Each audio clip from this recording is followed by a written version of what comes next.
واپس جا، ان کی خدمت کر، ان کے درمیان میں رہ، یہی تیرا جہاد ہے۔ یہ غزوہ ہے، یہ نبی کے ساتھ جہاد کا مارکا ہے۔ اور اللہ کے نبی پہلا سوال کرتے ہیں کیا تیرے والدین زندہ ہیں؟ وہ جواب میں کہتا ہے زندہ ہیں۔ فرماتے ہیں واپس جا، ان کے پاس رہ، ان کی خدمت کر، ان کی خدمت ہی تیرا جہاد ہے۔ اسی طرح ابن ماجہ میں ہے، ایک شخص نے آ کر کہا یا رسول اللہ صلی اللہ علیہ وسلم، میں غزوہ میں جانا چاہتا ہوں اور آپ سے مشورہ کر رہا ہوں۔ آپ نے پوچھا کیا تیری والدہ زندہ ہے؟ اس نے کہا ہاں میری والدہ زندہ ہے۔ آپ نے فرمایا اسے لازم پکڑ، اس کی خدمت کر، اس کی خدمت کر، جنت اس کے قدموں کے پاس ہے۔ اس کی خدمت کر، جنت اس کے قدموں کے پاس ہے۔ اور ایک روایت میں رسول اللہ صلی اللہ علیہ وسلم نے پوچھا کیا تمہارے والدین ہیں؟ اس نے کہا جی ہاں میرے والدین ہیں۔ آپ نے فرمایا ان کو لازم پکڑ، ان کے قدموں کے نیچے جنت ہے۔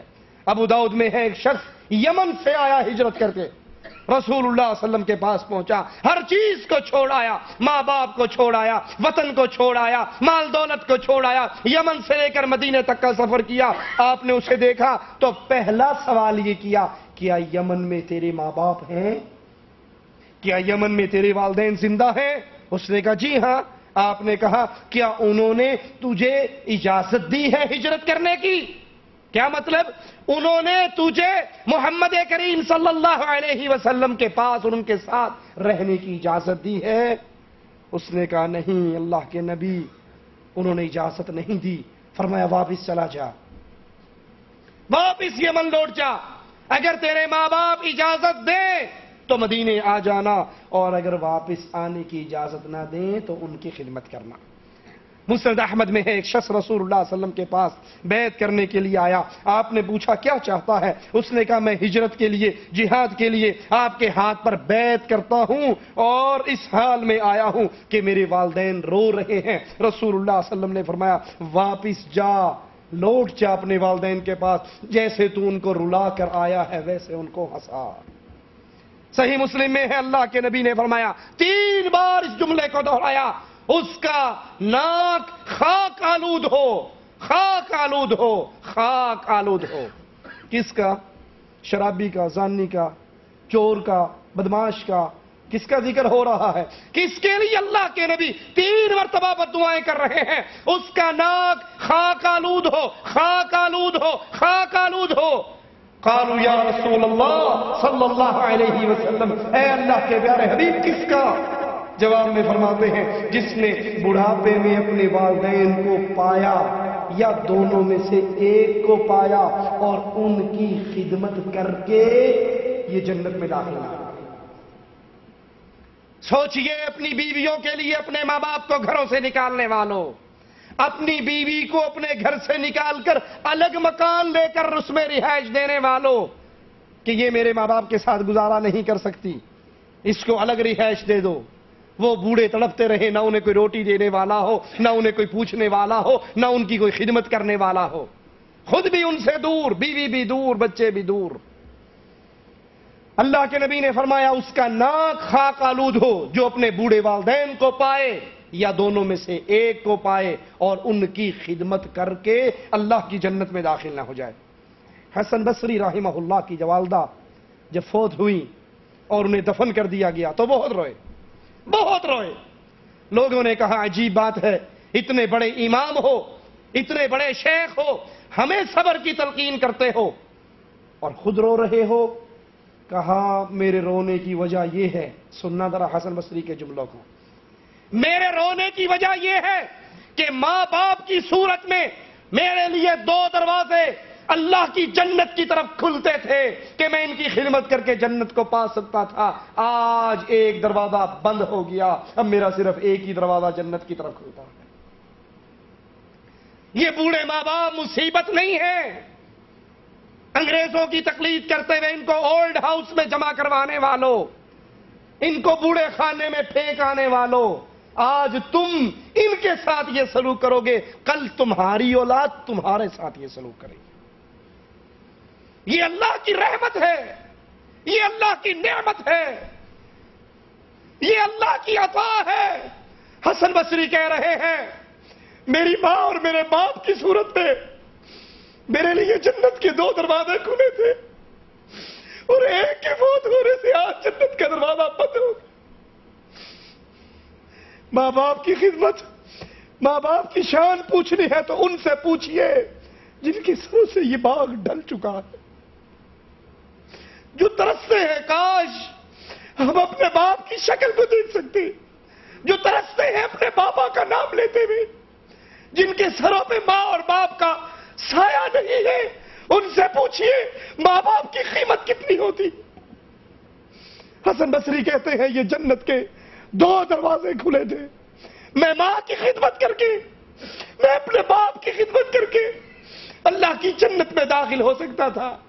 آج ماں کے مرنے سے میرے لیے ماں نہیں مری، میرے لیے ماں نہیں مری، میرے لیے جنت کا ایک دروازہ بند ہو گیا ہے۔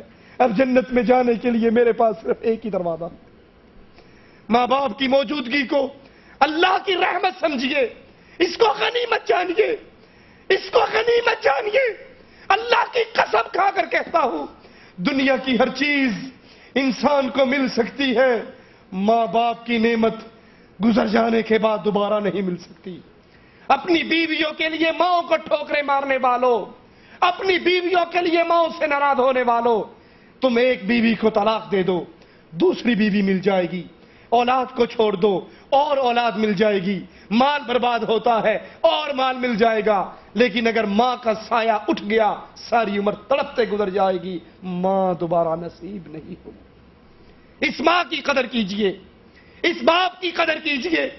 ماں باپ کے لیے اپنے ہاتھوں کو کھولیے، اپنی زبان کو نرم کیجئے، ان ٹوٹے ہوئے رشتوں کو جوڑیے، اور اگر کوئی ماں باپ سے ناراض ہوا ہے یا ماں باپ اس سے ناراض ہیں، ابھی زندہ ہیں، زندگی میں ہیں، اس موقع کو غنیمت جانو، ان سے فون کے ذریعے، خط کے ذریعے معافی مانگ کر ان سے اپنا معاملہ ٹھیک کر لو۔ کیوں؟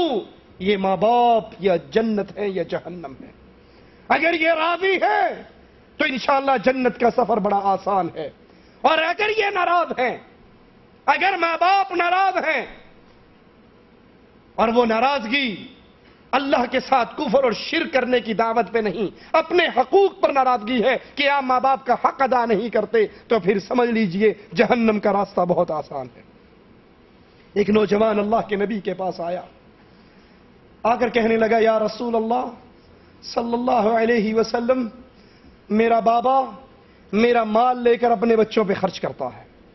اللہ کے نبی نے اس کے بابا کو بلا لیا اور کہنے لگے کہ تیرے بیٹے نے شکایت کی ہے کہ تو بیٹے کا مال لے کر اپنے بچوں پہ خرچ کرتا ہے۔ وہ بوڑھا کہنے لگا یا رسول اللہ صلی اللہ علیہ وسلم، میرے کون سے بچے ہیں؟ اس کی بوڑھی ماں ہے اور اس کی 2 بہنیں ہیں، میں اس کا مال اس کی ماں اور اس کی بہنوں پہ خرچ کرتا ہوں، میرے اور کون سے بچے ہیں، میں کن پہ خرچ کرتا ہوں؟ پھر اپنے بیٹے کو دیکھتا ہے، اپنے بیٹے کی طرف نظریں گاڑتا ہے، جیسے زبان حال سے کہہ رہا ہو بیٹا تجھے بچپن سے میں پالتا آیا، تمہارا بچپن سے خرچہ میں اٹھاتا آیا، تمہاری ایک ایک ضرورت کو پورا کرتا آیا، کس لیے؟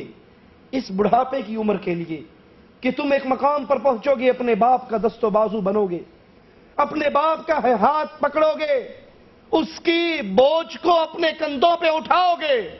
اگر تو میرے ساتھ نیک سلوک نہیں کر سکتا تو ایک پڑوسی والا سلوک ہی کر لے، جو احسان بچپن سے لے کر آج تک میں نے تجھ پہ خرچ کیا ہے کم از کم میرا وہ احسان ہی لوٹا دے۔ اللہ کے نبی صلی اللہ علیہ وسلم نے اس نوجوان کو پکڑا اور کہا تو اور تیرا مال تیرے باپ کا ہے، تو اور تیرا مال تیرے باپ کا ہے۔ ماں باپ نے انسان کے ساتھ ایک اپنی زندگی کے اندر وہ سلوک کیا ہوا ہوتا ہے۔ ایک شخص اپنی بوڑھی ماں کو اپنے کندھوں پہ اٹھا کر حج کروا رہا، اس کے دانت نہیں ہیں، بڑھاپے کی وجہ سے گر چکے ہیں، یہ لقمہ اپنے منہ میں چبا کے اس کے منہ میں دیتا ہے اور پوچھنے والے سے پوچھتا ہے کیا میں نے اس کا حق ادا کر دیا؟ کہا جب تو اس کے پیٹ میں تھا اور اس کے پیٹ میں درد کی ایک لہر